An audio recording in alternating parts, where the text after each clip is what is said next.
నేడు ప్రధానమంత్రి కర్ణాటక పర్యటన 3 వందే భారత్ ఎక్స్‌ప్రెస్ రైళ్లను ప్రారంభించనున్న నరేంద్ర మోదీ.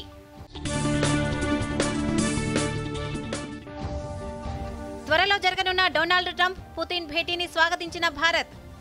రష్యా ఉక్రెయిన్ సంక్షోభానికి ముగింపు పలికేందుకు మంచి అవకాశమన్న విదేశాంగ శాఖ.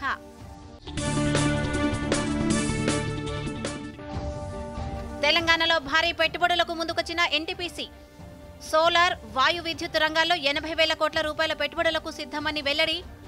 ఎన్టీపీసీకి అన్ని విధాలా సహకరిస్తామన్న సీఎం రేవంత్ రెడ్డి.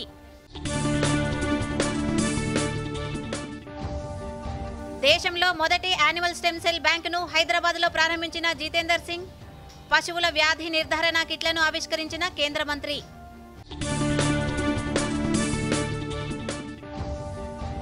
నిన్న రాత్రి హైదరాబాద్లో కుంభవృష్టి. అబ్దుల్లాపూర్ మెట్లో అత్యధికంగా 13.5 సెంటీమీటర్ల వర్షపాతం నమోదు.